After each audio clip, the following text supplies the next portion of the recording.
The Atacama Giant, northern Chile. At the edge of the Atacama Desert, one of the driest places on Earth. Rainfall here can remain absent for years, sometimes decades. On the slope of Cerro Unitas, a large figure stretches across the hillside, visible from a distance, yet easily overlooked from ground level. The figure measures approximately 119 meters in length, making it the largest prehistoric anthropomorphic geoglyph known. Its shape appears deliberate, carefully proportioned, a rectangular head, straight limbs, parallel lines extending from the crown. These lines resemble a form of headdress, or perhaps symbolic rays. The geoglyph was created by removing darker surface stones, revealing lighter soil beneath, a technique known as negative geoglyph construction. The surrounding desert environment helped preserve the figure. Minimal wind erosion, almost no rainfall. Organic material rarely survives here, but mineral surfaces remain exposed for centuries. Researchers believe the geoglyph dates between 900 and 1450 CE, a period associated with regional pre-Columbian cultures, groups who traveled seasonal caravan routes.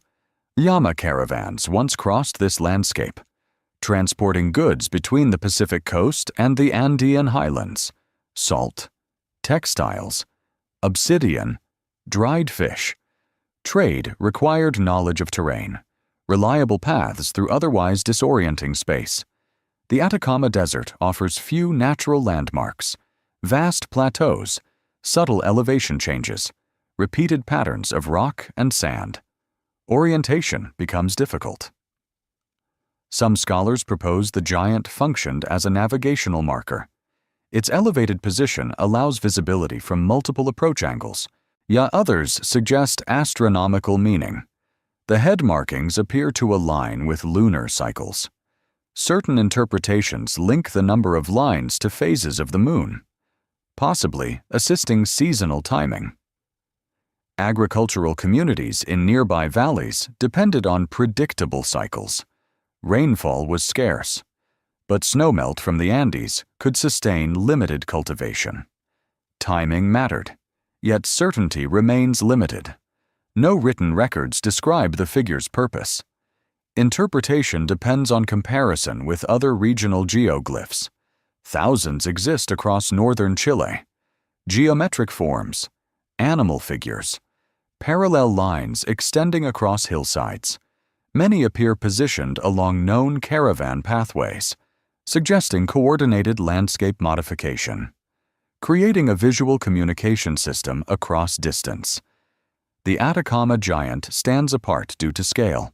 Would its proportions appear intentionally balanced, not a random accumulation of stone removal. Construction required planning, surveying slope curvature, maintaining symmetry across uneven terrain. Workers would have needed coordinated effort, possibly guided from elevated viewpoints. The desert's clarity enhances long-distance visibility. Air remains dry. Light scattering remains minimal. Shapes maintain definition across kilometers. Even today, the figure becomes more recognizable from aerial perspective. Yet aerial observation was not available to its creators. They relied on ground-based perception, or knowledge transmitted through repeated journeys. Memory played a role. The figure may have functioned as a mnemonic landmark, a recognizable signal embedded in landscape. Some researchers propose ritual meaning. Symbolic representations of deities appear in Andean iconography, vertical posture, headdress emphasis, associations with sky observation. Calendrical interpretation remains debated. Alignment precision varies slightly across measurement attempts. Surface disturbance over centuries complicates exact reconstruction. Incomplete evidence. Still, the presence of large-scale geoglyph traditions across the region suggests shared cultural logic. Communities invested labor into markings visible across distance. The effort itself implies importance. The Atacama giant does not exist in isolation. Nearby slopes contain smaller figures. Parallel lines guide movement between valleys. Paths emerge where landscape otherwise appears uniform. Human modification introduces orientation, a signal across emptiness. The desert conceals context. Organic structures decay quickly. Wood disappears. Textiles degrade. Stone remains. What survives often represents only fragments of a broader system.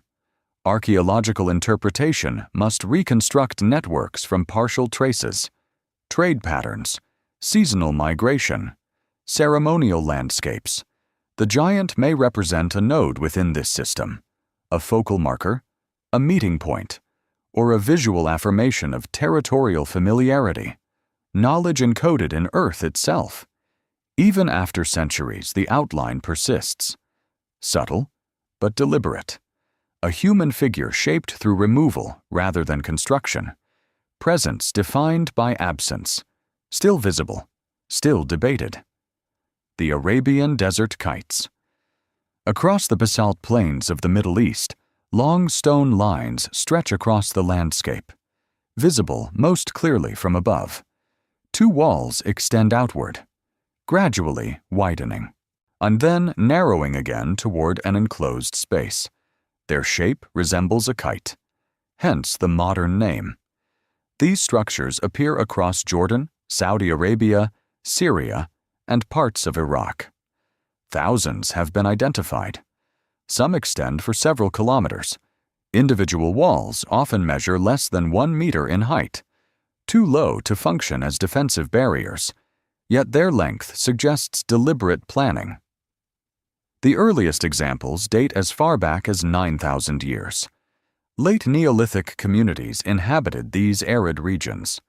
Climate conditions were slightly more favorable than today. Grasslands extended further. Animal populations migrated seasonally across open terrain. Gazelles, Arabian oryx, wild goats. Herd animals move predictably when pressured. They avoid obstacles. Even low barriers influence direction. Researchers believe desert kites functioned as large-scale hunting traps.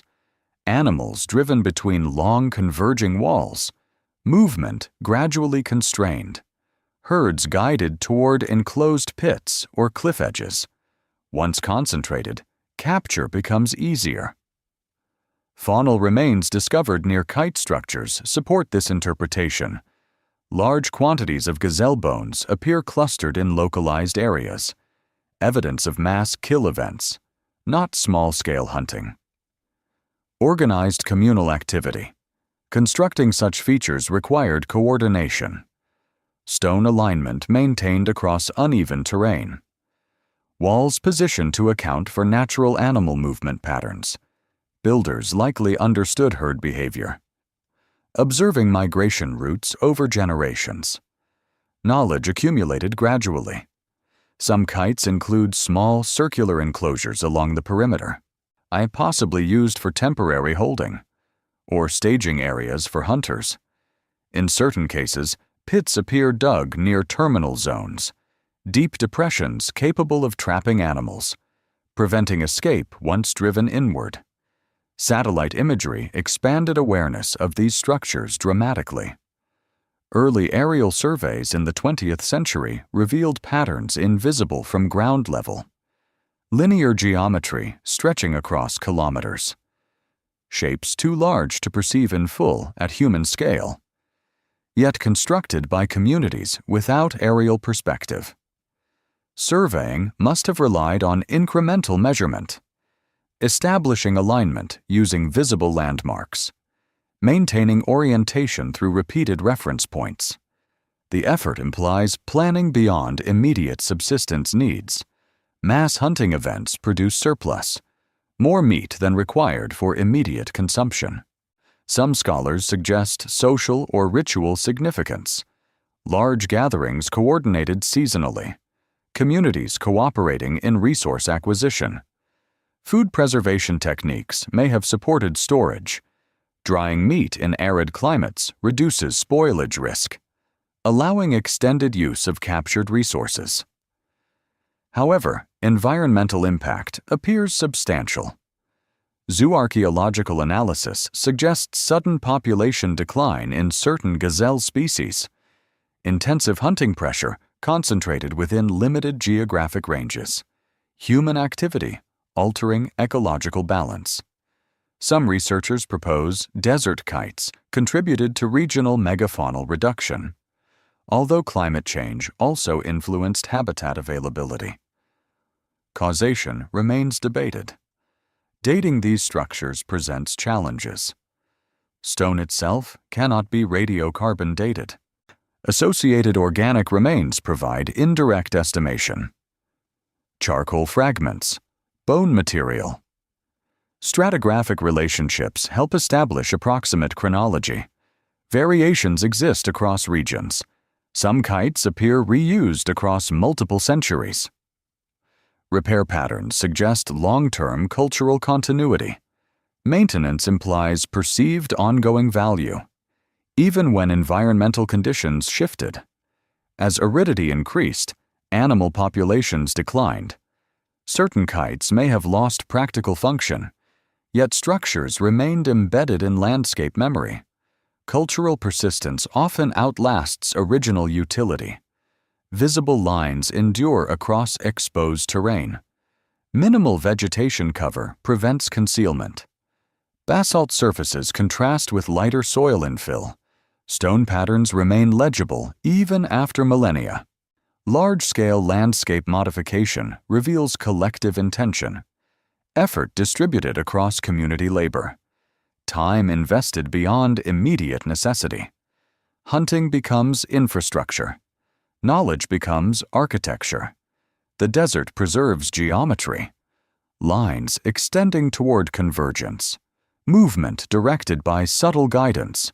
Human strategy inscribed across open land. A system designed to shape animal behavior, and perhaps human cooperation. Still visible. Still expanding through ongoing satellite discovery. More structures identified each decade. Patterns emerging gradually. Understanding remains incomplete. Interpretation continues to evolve. Stone lines remain silent, but their scale suggests shared purpose. A landscape organized through intention. Survival shaped by coordination. Evidence of planning at remarkable scale. Sotasaili Nadjer, paintings from a greener Sahara, southeastern Algeria, near the borders of Libya and Niger. A plateau of sandstone formations rises from the desert. Today, the region appears dry and austere. Rock towers shaped by wind erosion, deep canyons, scattered vegetation. But the rock walls preserve another story. Thousands of paintings cover sheltered surfaces, human figures, animals, scenes of daily activity. Some images date as early as 10,000 BCE, a time when the Sahara did not resemble its current form. Climatic evidence indicates the region was once significantly wetter. Grasslands extended across northern Africa. Lakes formed in natural depressions. Seasonal rainfall supported plant growth. Faunal remains confirm this transformation. Fossil bones of giraffes, elephants, hippopotamuses, the species that require reliable water sources. The paintings at Tassili Nadjer depict similar animals, long-necked figures with distinctive posture, horned cattle grazing in groups, human figures interacting with herds. Some scenes suggest pastoral life. Cattle appear central to social organization. Adornment patterns appear on both humans and animals. Decoration may indicate symbolic meaning, possibly status markers, or ritual significance. Artistic style varies across different layers. Researchers classify several stylistic periods. Early works emphasize large wild animals. Later compositions show domesticated cattle. Human figures become more prominent over time. Shifts in imagery correspond with environmental change.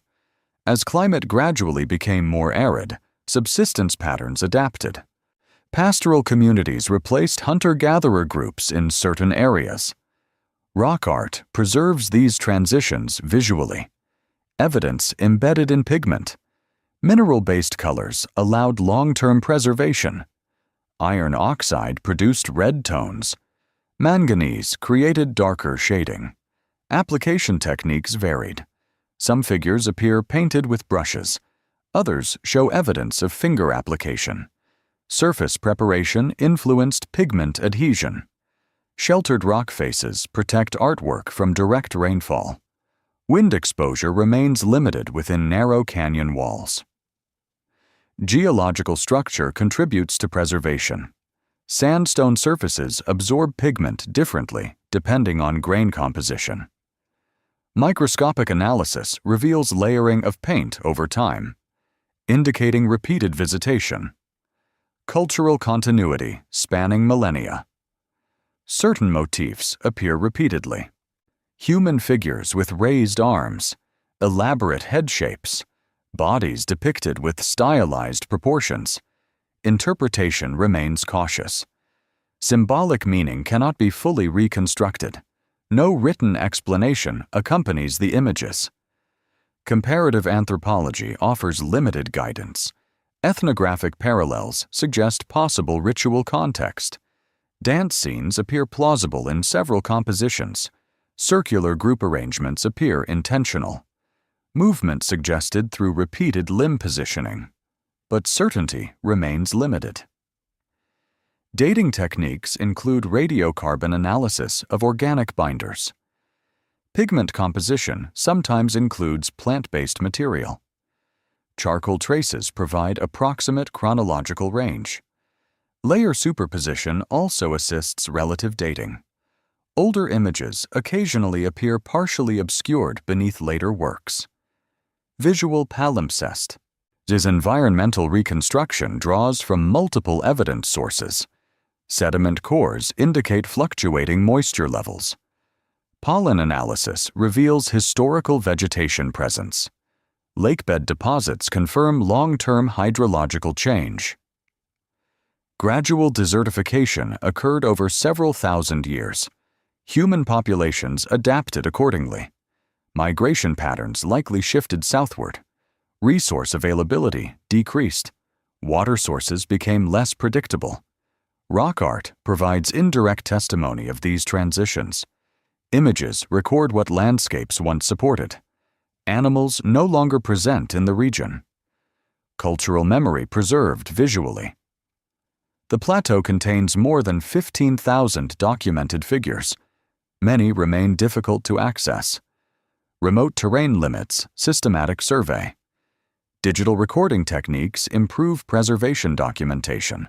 White high-resolution scanning reveals pigment detail invisible to naked eye. Minute brush patterns become detectable. Restoration attempts remain minimal. Direct intervention risks damaging original material. Conservation prioritizes stability of environment. Limiting human interference. Interpretation continues to evolve as new discoveries emerge. Certain figures appear unusual in proportion. Elongated bodies. Rounded head forms. Earlier interpretations proposed speculative explanations. Modern scholarship emphasizes stylistic variation rather than external influence. Artistic convention often shifts gradually. Symbol systems evolve within cultural frameworks. Variation does not imply anomaly. Evidence suggests continuity of human expression. Adaptation to environmental change. Cultural persistence across shifting climate conditions. The Sahara today appears inhospitable. Yet the paintings reveal a landscape once capable of sustaining diverse life. Water sources, grazing animals, human communities. A record preserved on stone surfaces. Pigment surviving where organic memory faded. Traces of interaction between climate and culture. Images reflecting ecological transformation. a visual archive of environmental change, still visible, still studied, still incomplete. The Lost City of Ubar, southern Oman, at the edge of the Rub al Khali, an immense desert known as the Empty Quarter. Sand dunes extend across hundreds of kilometers. Wind reshapes the surface continuously. Tracks disappear quickly. Ancient travel becomes difficult to reconstruct. Yet historical texts describe a prosperous trading center somewhere within this region, a place referred to as Ubar, sometimes called Iram in classical sources. Accounts describe caravans transporting valuable goods across southern Arabia. Frankincense, a resin harvested from boswellia trees, used in religious ceremonies across the ancient Mediterranean world. Demand remained high for centuries. Incense smoke formed part of ritual practice in temples. Rome imported large quantities. Trade routes connected Arabia with Mesopotamia, Egypt, and the Levant. Caravans moved gradually across desert corridors. Water availability determined route viability. Oases functioned as logistical nodes, intermediate stopping points. Classical geographers referenced a wealthy settlement controlling part of this network. Descriptions included tall structures and active markets. However, no clearly identified archaeological location matched these accounts for many years, or the narrative persisted primarily through written tradition. Medieval Arab historians also referenced the city. Descriptions sometimes incorporated moral themes, stories of prosperity followed by destruction, interpretation complicated by literary symbolism. Separating metaphor from geography presents difficulty. In the late 20th century, satellite imagery revealed unusual patterns beneath desert surface layers. Linear features suggested buried caravan routes, converging toward a location in Dhofar region. Excavations began near the site of Shisr. Archaeologists uncovered structural remains, stone foundations, evidence of fortified walls, fragments of pottery. Carbon dating indicated occupation spanning several centuries, approximately 300 BCE to 300 CE. Strategic positioning near frankincense-producing areas supported trade function interpretation. The site included a central courtyard structure, possibly a caravanserai, a fortified rest location for traders. Water access appears critical to settlement viability. Excavation revealed a large limestone sinkhole beneath the structure. Geological instability may have contributed to structural collapse. Portions of the fortress appear to have subsided. Ground collapse creates discontinuities in archaeological layers, supporting hypothesis of gradual abandonment rather than sudden destruction. Sand accumulation later concealed remaining features. Aeolian deposition gradually covered exposed surfaces. The desert acts both as preserver and obscurer, protecting structural remnants from later disturbance, yet complicating detection. The identification of Shisr with Ubar remains debated. Some scholars argue the site represents only one component of broader trade network, rather than a singular legendary city. Ancient texts often compress geographic complexity. Trade regions become simplified into named centers. Economic systems rarely depend on one location alone. Multiple caravan stations likely operated simultaneously. Routes shift across time depending on political stability. Security conditions influence caravan movement. Water sources change reliability. Frankincense trade gradually declined with changing religious practices. Demand decreased as cultural rituals evolved. Economic networks adapted accordingly. Settlements dependent on specialized trade often lose prominence when demand shifts, whereas archaeological interpretation continues to refine understanding of regional settlement distribution. Remote sensing technology improves identification of subsurface structures. Ground-penetrating radar reveals anomalies beneath sand layers. Excavation requires careful stabilization. Sand movement remains continuous challenge. Interpretation relies on integration of textual and material evidence. Neither source alone provides complete certainty. Historical narratives often contain exaggeration. Archaeological remains often fragmentary. Together, partial clarity emerges. The concept of a lost city persists partly due to narrative appeal. Human imagination responds to disappearance. Urban centers, abandoned gradually, rarely attract mythic description. Yet gradual decline represents more common historical pattern. Environmental pressure, economic change, political shifts, trade reorientation. Urban networks reorganize accordingly. The site at Schaeser demonstrates long-distance exchange activity within harsh environment. Water management supported temporary occupation. Caravan organization required logistical coordination. Knowledge of terrain transmitted across generations. Navigation depended on experience. Memory shaped route selection. The empty quarter remains challenging terrain even today. Satellite navigation simplifies modern travel. Ancient caravans relied on observation of stars. Wind direction, landform familiarity. Adaptation enabled sustained exchange across extreme conditions. The legend of Ubar reflects memory of this trade landscape, a network reduced to a single name. Fragments of structure supporting historical possibility. Though not a vanished metropolis beneath endless sand, but evidence of commerce at the margins of habitable terrain. A reminder that trade routes often create temporary centers of activity, places that flourish briefly, then fade as conditions change, still studied, still debated, still partially obscured beneath shifting dunes. The Garamantian Fogaras, southwestern Libya, deep within the Sahara, a region defined today by extreme aridity.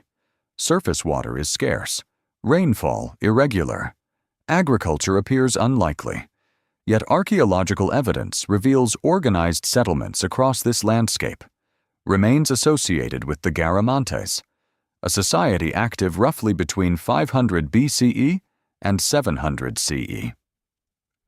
Ancient sources described the Garamantes as desert dwellers. Roman writers mentioned contact through trade and occasional conflict. But textual descriptions provide limited technical detail. Material evidence offers clearer insight. Beneath the desert surface, long underground channels extend across considerable distances. These channels are known as fogaras, a form of subsurface water management system. Fogaras capture groundwater stored within porous rock layers, gradually transporting water through gently sloping tunnels. Gravity drives flow. No mechanical pumps required. The system depends on careful gradient control. Slope too steep causes erosion. Slope too shallow prevents movement. Excavation required precise planning. Vertical shafts appear at regular intervals along the tunnel route. These shafts allow access during construction, also enabling maintenance. Workers removed excavated sediment through these openings. The resulting network forms a linear sequence of surface depressions, visible even today through satellite imagery. Individual fogara systems sometimes extend for several kilometers, providing continuous water supply to agricultural zones. Fields appear located at terminal ends of channels, where water reaches surface level. Irrigation supports cultivation in otherwise inhospitable terrain. Archaeobotanical remains indicate cultivation of cereals, wheat, barley, also dates and legumes. Water availability transformed isolated areas into productive zones. Population estimates suggest organized communities capable of sustaining agricultural output. Settlement remains include structural foundations, evidence of storage facilities, grinding tools associated with grain processing. So Roman trade goods discovered at certain sites indicate interaction with Mediterranean markets. The Garamantes appear integrated into regional exchange systems. Trade routes extended northward toward Roman territories. Salt and agricultural products may have formed part of this exchange. Camel domestication enhanced desert transport capacity, allowing movement across longer distances. Water infrastructure increased settlement stability, reducing dependence on seasonal migration. Fogaras represent significant labor investment. Excavation through compact sediment requires coordinated workforce. Tunnel alignment maintained across long distances without modern surveying instruments. Gradient estimation likely relied on empirical observation. Experience accumulated over generations. Knowledge transmitted through practice. Dating Fogara construction presents methodological challenges. Organic remains within tunnel fill provide approximate chronological indicators. Radiocarbon analysis suggests multiple construction phases, indicating system expansion over time. Maintenance appears continuous. Collapsed sections repaired. Sediment removal required periodically. Without maintenance, tunnels gradually clog. Flow becomes restricted. Sustainability depends on ongoing labor commitment. Environmental conditions influenced groundwater recharge. Ancient climate patterns may have provided more favorable hydrological conditions. Gradual aridification likely reduced recharge rates. Water availability declined progressively. Some Fogara systems show evidence of abandonment. Sediment accumulation indicates cessation of maintenance. Agricultural activity decreased accordingly. Settlement contraction followed. Political changes also influenced regional stability. Roman expansion altered trade dynamics. Economic networks reorganized. Resource allocation priorities shifted. The Garamantes appear less prominently in historical records after late antiquity. Material remains persist beneath desert surface. Linear depressions marking tunnel shafts remain detectable. Remote sensing technology enhances mapping accuracy. LiDAR analysis identifies subtle terrain variation. Revealing previously undocumented networks, the scale of water management demonstrates sophisticated environmental adaptation. Knowledge applied to overcome hydrological constraints. Engineering embedded within landscape. Functionality achieved through incremental innovation rather than singular invention. No monumental architecture visible above ground. Infrastructure concealed beneath surface layers. Practical design prioritizing efficiency over display. Water emerges gradually at terminal basins, allowing controlled irrigation distribution. Agricultural productivity enabled localized social complexity. Settlements functioning as nodes within wider Saharan trade networks. Interaction between environment and technology shaped settlement patterns. Resource management determined long-term viability. Fogaras illustrate sustained adaptation to limited water availability. Hydrological knowledge expressed through underground construction. Evidence of organized labor and technical understanding. An engineering tradition developed within constraints of desert ecology. Still detectable. Still studied.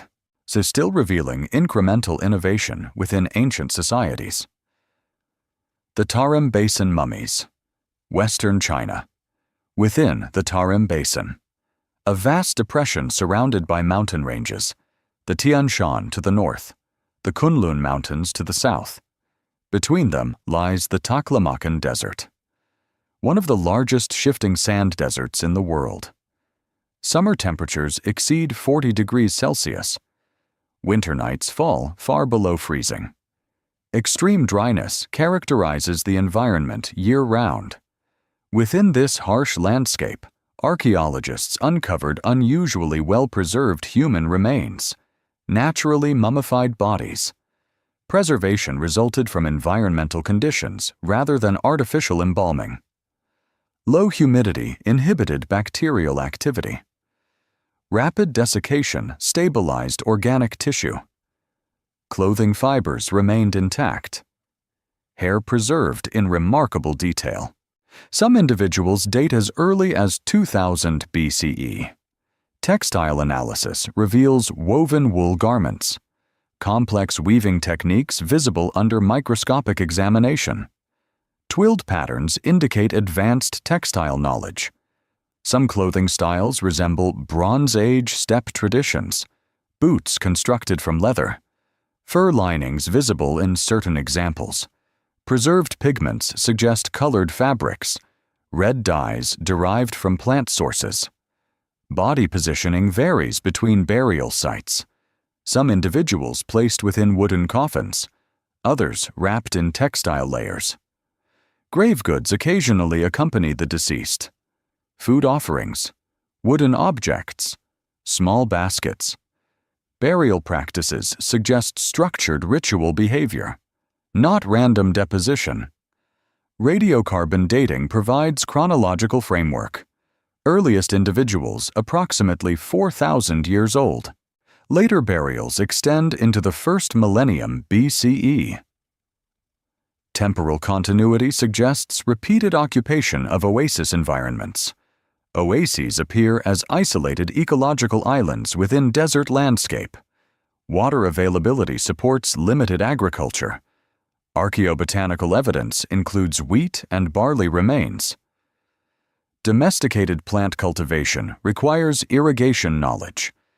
Animal remains indicate pastoral activity. Sheep and cattle bones identified at several sites. Mobility likely formed part of subsistence strategy. Seasonal adaptation possible within broader steppe cultural networks. Early physical anthropological studies noted variation in cranial morphology. Initial interpretations suggested possible population diversity. Subsequent genetic analysis provided more detailed insight. Ancient DNA studies reveal complex ancestry patterns. Some multiple genetic contributions identified. Central Asian populations, ancient Siberian components, local adaptations evident. Human migration across Eurasian interior occurred repeatedly across millennia. The Tarim Basin functioned as a corridor linking regions. Movement between Eastern and Western Eurasia did not occur in a single wave. Gradual interaction shaped cultural exchange. Textile similarities illustrate transmission of technical knowledge. Weaving traditions often spread through population contact. Trade routes later formalized during the Silk Road period. But earlier movement likely occurred through incremental migration. Linguistic evidence remains fragmentary. Written records from early periods do not survive locally. Later historical texts reference Indo-European language groups in nearby regions. Its association between linguistic and archaeological evidence remains debated. Interpretation requires careful separation of material culture from language identity. Physical appearance alone does not determine cultural affiliation. Material remains provide only partial context. The preservation quality of Tarim Basin mummies offers unusual research opportunity. Organic tissue rarely survives across such timescales. Clothing retains structural integrity. Fiber twist direction measurable. Weaving density quantifiable. Isotopic analysis reveals dietary composition. Carbon isotope ratios indicate plant consumption patterns. Nitrogen ratios provide evidence of animal protein intake. Diet appears mixed. Agricultural products supplemented by pastoral resources. Burial placement often occurs near former river channels. Hydrological mapping reveals paleo-river systems now dry. Climate variation influenced river flow patterns over centuries. Settlement stability depended on water predictability. As environmental conditions shifted, habitation zones changed accordingly. Some burial grounds appear abandoned abruptly. Sand encroachment covers archaeological layers. Aeolian processes gradually reshape terrain. Organic remains remain protected beneath sand cover. Exposure risk increases with modern disturbance. Archaeological excavation must balance recovery with preservation concerns. Environmental exposure accelerates deterioration. Conservation techniques aim to stabilize recovered materials. Temperature and humidity control required. Laboratory preservation allows continued analysis. Each individual provides insight into early human adaptation to extreme environment. Evidence of mobility. Evidence of technological skill. Evidence of cultural continuity across generations. The Tarim Basin mummies illustrate interaction between environment and preservation. Natural processes enabling survival of fragile material. Knowledge derived from conditions rather than intentional preparation. Fragments of human life retained through climatic stability. Still examined, still interpreted, still expanding understanding of early Eurasian connectivity. Nabta Playa, southern Egypt, near the border with Sudan, far from the Nile Valley. Today, the region appears barren, flat desert surface, scattered stone fragments. Seasonal rainfall remains extremely limited. Yet beneath the sand lies evidence of an organized prehistoric landscape. On archaeological surveys revealed stone arrangements distributed across a dry basin. The basin once functioned as a playa lake, a shallow depression capable of holding water during wetter climatic periods. Approximately 9,000 to 6,000 years ago, the Sahara experienced more humid conditions. Seasonal monsoon patterns extended further north than today. Temporary lakes formed after rainfall. Vegetation emerged around water margins. Animal populations concentrated near reliable water sources. Human groups followed similar patterns. Pastoral communities occupied the region intermittently. Excavations uncovered hearth remains. Animal bones. Grinding stones associated with plant processing. Ceramic fragments indicate food preparation activities. Among the most notable discoveries are carefully positioned stone circles on large upright slabs arranged in patterned formations. Some stones appear aligned along specific orientations. Measured azimuth suggests possible astronomical relevance. Researchers identified alignment with solstice sunrise direction. Approximate orientation toward the summer solstice horizon. Seasonal rainfall patterns historically correlate with solar cycle timing. Observation of solar movement could assist planning seasonal migration. Livestock survival depended on water availability. Timing mattered. Stone placement required coordinated effort. Individual slabs weigh several hundred kilograms. Transport across open terrain requires organized labor. Excavation revealed subsurface structural features near certain stone clusters. Burial pits associated with cattle remains. Carefully arranged skeletal positioning gives indications of ritual deposition. Cattle appear central to symbolic system. Pastoral identity strongly reflected in material remains. Symbolic significance of cattle appears widely documented in early Saharan cultures. Rock art across North Africa frequently depicts cattle imagery. Economic value combined with social meaning. Some Nabta Playa structures appear earlier than monumental architecture along the Nile. Chronology predates the Egyptian pyramids by several millennia, demonstrating early development of organized ceremonial spaces. Stone alignment precision remains subject to interpretation. Measurement uncertainty exists due to erosion and displacement. Original stone positions may have shifted slightly over time. Wind activity gradually alters surface configuration. Partial burial complicates accurate reconstruction. Yet researchers apply statistical analysis to evaluate alignment probability. Chance arrangement considered unlikely by some scholars. Others emphasize caution when interpreting prehistoric astronomical intent. Small sample size limits definitive conclusion. Comparative evidence from other regions suggests independent emergence of sky observation traditions. Observation of solar cycle provides practical agricultural value. Tracking seasonal variation supports resource planning. Environmental stability during humid Sahara period enabled repeated visitation to the basin. Sediment layers indicate multiple occupation phases.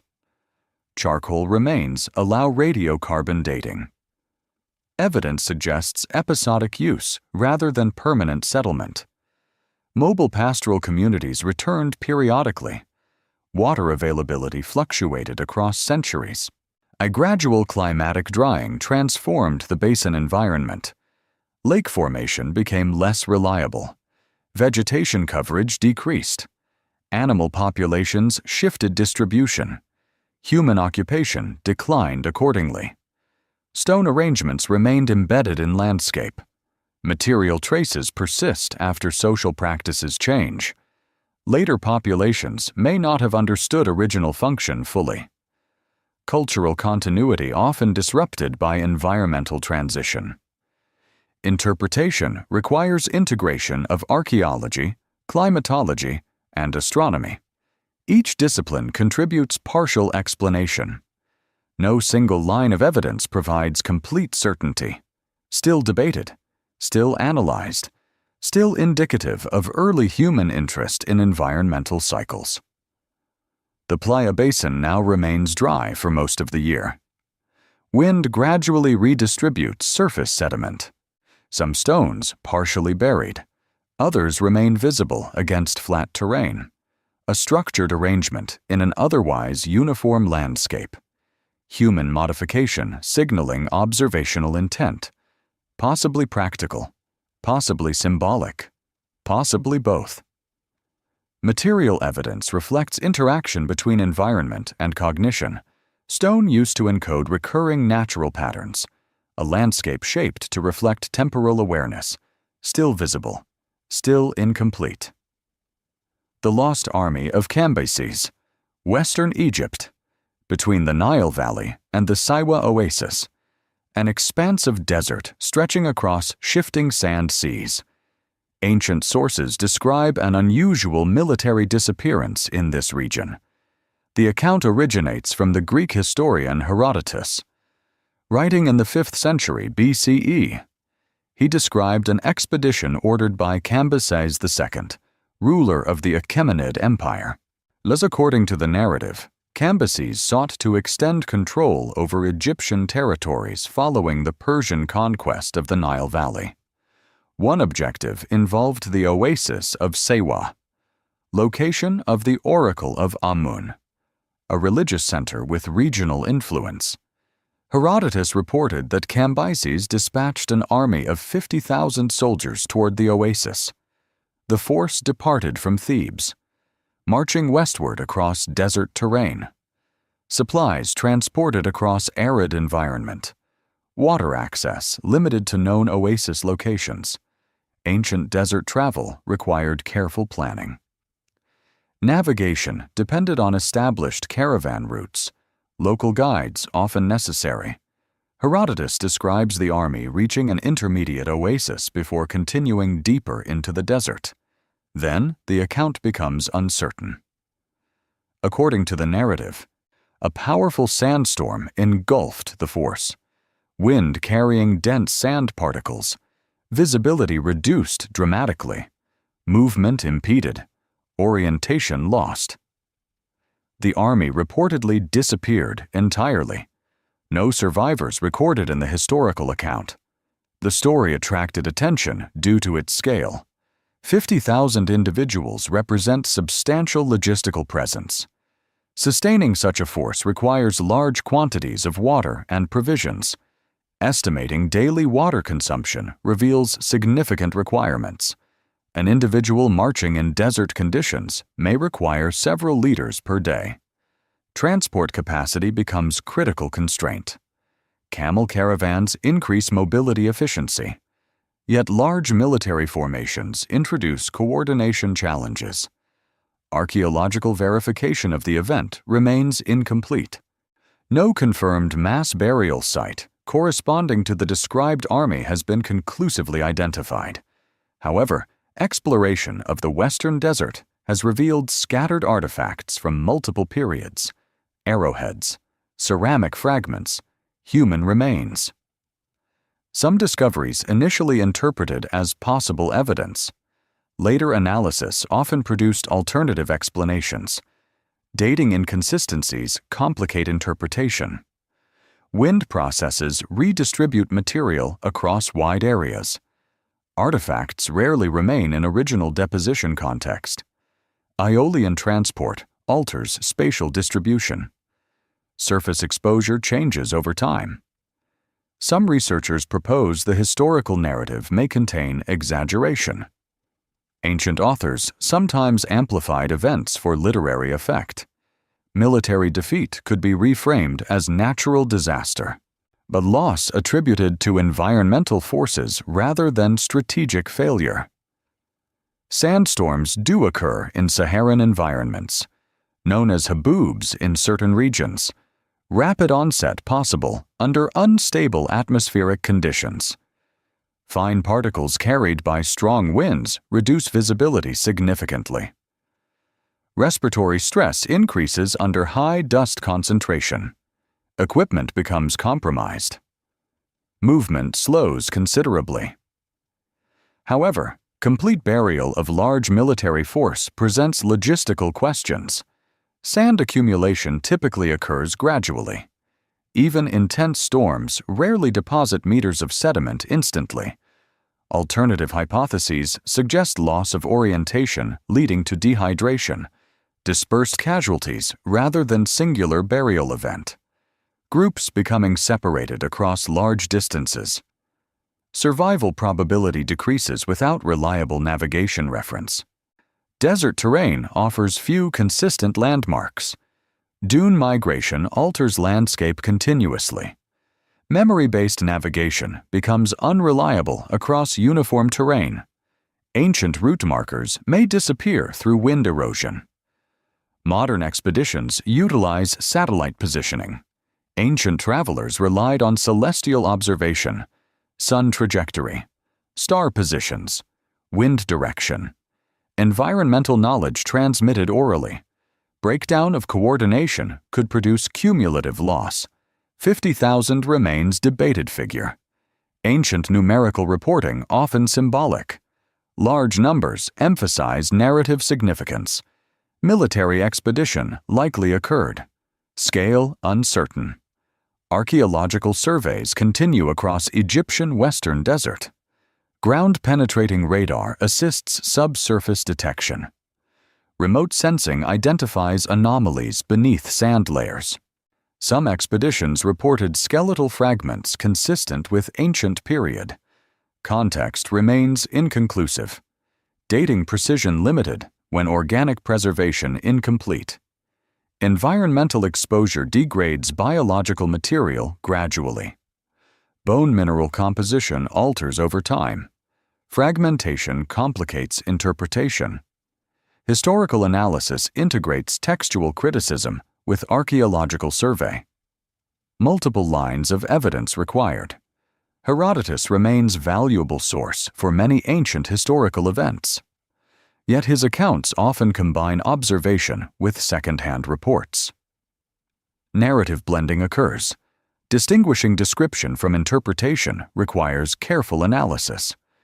The story of Cambyses' lost army persists partly due to unresolved status.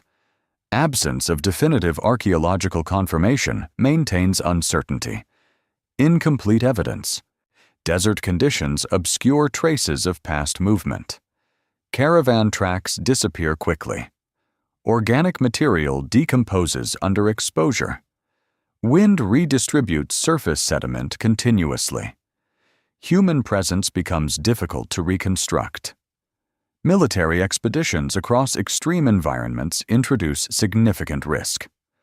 Water availability dictates survival probability. Navigation precision determines route success. Logistical error compounds rapidly. The Western Desert preserves limited direct evidence of ancient passage. Traces remain subtle, scattered, partial.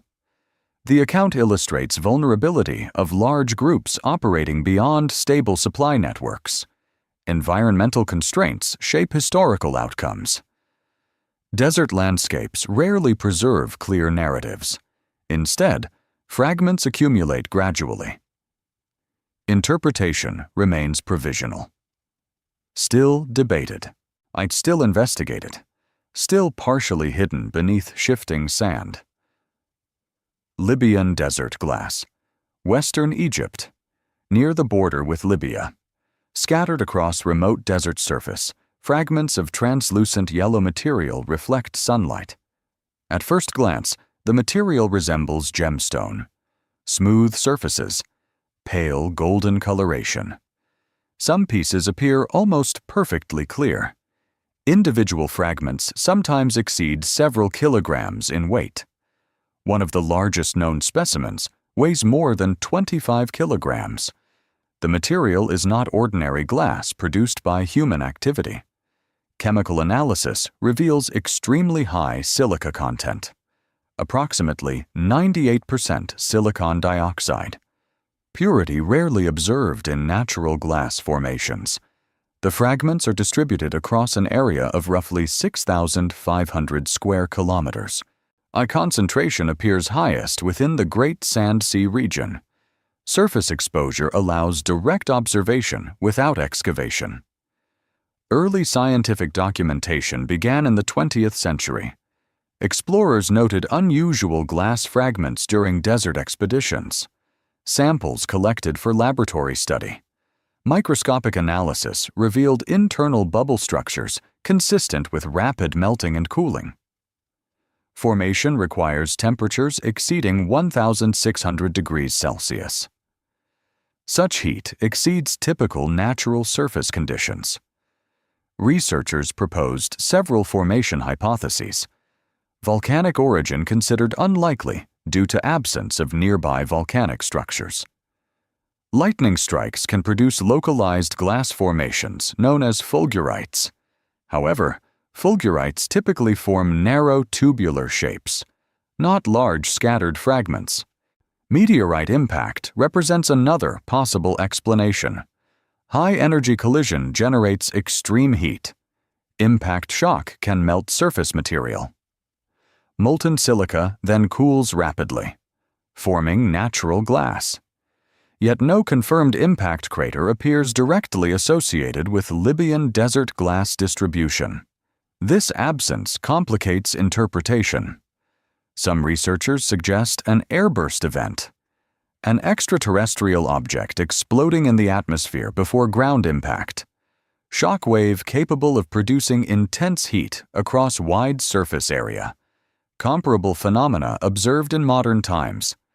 The Tunguska event produced extensive tree damage without leaving a large crater. High-pressure shock wave propagated outward from atmospheric detonation point. Similar mechanism proposed for Libyan desert glass formation. Geochemical analysis detected microscopic mineral inclusions associated with extraterrestrial material. Nickel-rich particles identified within certain samples, indicating contact with meteoritic source. Isotopic signatures support high-temperature formation scenario. Dating techniques estimate age around 29 million years, significantly earlier than human occupation of the region. Fragments later incorporated into human cultural context. One notable example appears in ancient Egypt. A carved scarab made from Libyan desert glass forms part of the pectoral ornament of Tutankhamun. The artifact demonstrates recognition of material's unusual appearance. Translucent yellow coloration distinguished it from common stone, material valued for aesthetic properties. Transport from desert collection sites to Nile Valley indicates exchange networks. Awareness of remote resource locations existed. Ancient collectors likely encountered glass fragments exposed at surface. Wind erosion gradually reveals new specimens over time. Glass hardness exceeds surrounding sediment cohesion. Fragments remain intact as softer material erodes away. Surface temperature variation produces minimal alteration to glass structure. Arid climate supports preservation. Minimal chemical weathering occurs in absence of moisture. Wind abrasion gradually smooths fragment surfaces. Edges become rounded over long durations. Distribution pattern suggests single high-energy formation event. Multiple smaller events considered less consistent with observed concentration. Shock pressure signatures within quartz grains provide additional evidence. Planar deformation features detected under microscopic observation. One such features typically associated with extreme pressure events. Similar structures observed in confirmed impact environments. Geological debate continues regarding exact mechanism. Airburst altitude remains uncertain. Energy release estimation varies depending on modeling assumptions. Absence of clear crater complicates precise reconstruction. Sand movement over millions of years may conceal structural features. Geophysical surveys continue across region. Ground-penetrating radar reveals subsurface irregularities in some areas. Interpretation remains preliminary. Libyan desert glass illustrates intersection between planetary processes and terrestrial geology. Evidence of high-energy interaction preserved within stable environment. Material record predating human presence, later integrated into human cultural objects. Natural phenomena influencing artistic selection. Fragments retain clarity after millions of years. Silica structure remains stable under desert conditions. Optical properties remain distinctive. Sunlight refracts through translucent surfaces. Color intensity varies slightly depending on impurity concentration. Material composition continues to be studied using advanced spectrometry techniques. Each analytical improvement refines formation models. Uncertainty remains. Evidence continues to accumulate gradually. The desert preserves the fragments, isolated, dispersed. Silent indicators of ancient high-energy event, still studied, still debated, still incomplete. The Nazca lines. Southern Peru. Between the Andes Mountains and the Pacific coast, a desert plateau extends across hundreds of square kilometers. The surface appears uniform. Flat terrain covered with dark reddish stones. Minimal vegetation. Very little rainfall. Yet across this landscape, enormous lines form geometric shapes, straight lines extending for kilometers, triangles, trapezoids, spirals. Some lines intersect.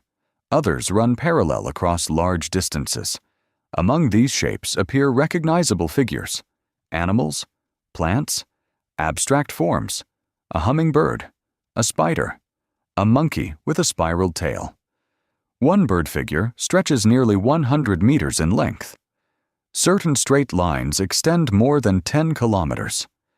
The figures are difficult to perceive fully from ground level. The scale becomes clearer from elevated viewpoints, or aerial perspective. The lines were created by removing the darker surface stones, exposing lighter soil beneath. Contrast produces visible shapes. The depth of removed material often measures only 10 to 15 centimeters. Shallow modification sufficient to create strong visual definition. Radiocarbon dating of associated materials suggests construction between 500 BCE and 500 CE. The culture associated with these geoglyphs is commonly referred to as the Nazca civilization. Settlements existed within nearby river valleys. Irrigation supported agriculture in otherwise arid environment. Maize, beans, squash. River systems originating in the Andes provided seasonal water flow. Groundwater channels supplemented irrigation supply. Archaeological excavations identified pottery fragments decorated with similar animal motifs. Iconographic continuity suggests cultural connection between ceramics and geoglyph imagery. Construction required planning at large scale. Maintaining straight lines across uneven terrain requires consistent directional control. Surveying methods likely relied on wooden stakes and chord alignment. Experimental archaeology demonstrates feasibility of constructing long, straight lines using simple tools. Visibility of distant stakes assists alignment accuracy. Multiple workers coordinate gradual extension of lines. Geometric precision varies slightly across figures. Imperfections indicate manual construction rather than mechanical measurement. The purpose of the Nazca lines remains debated. Several interpretations exist. Some researchers propose ceremonial pathways. Wide trapezoidal shapes appear suitable for processional movement. Foot traffic patterns observed in certain areas support this possibility. Other interpretations emphasize water symbolism. The Nazca society depended heavily on reliable water sources. Some geoglyphs align toward mountain ranges associated with rainfall origins. Symbolic connection between imagery and hydrological cycles proposed. Archaeologists identified underground aqueduct systems known as pukios in the region. Spiral openings provide access to subsurface water channels. Hydraulic knowledge formed part of cultural adaptation to desert conditions. Geoglyph symbolism may relate indirectly to water management belief systems.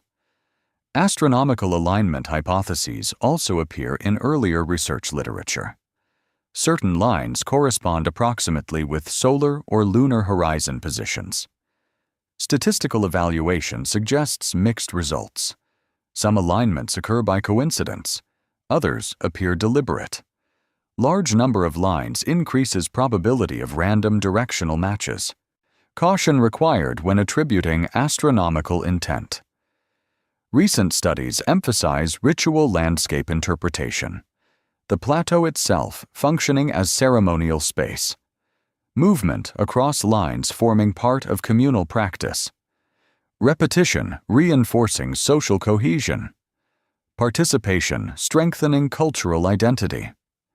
The desert environment contributes significantly to preservation.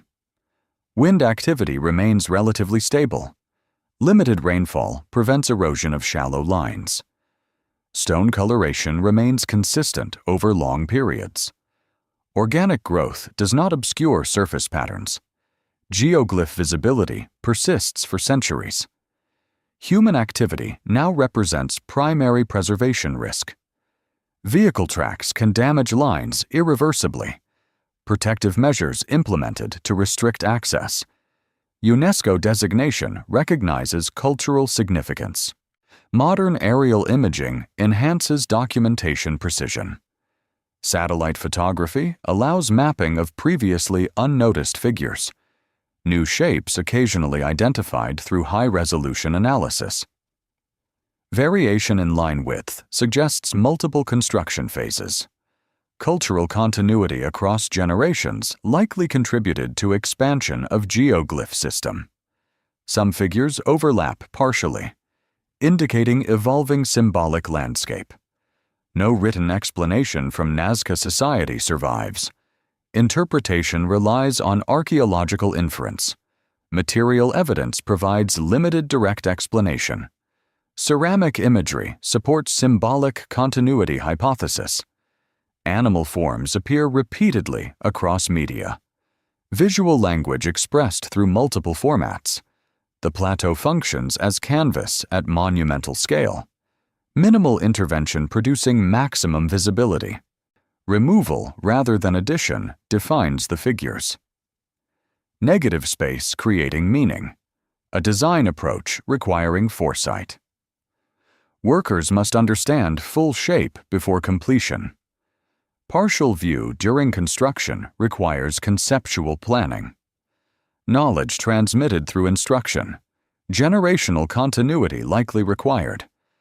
Environmental stability preserved results. Lines remain visible after nearly 2 millennia. Human intention embedded within landscape.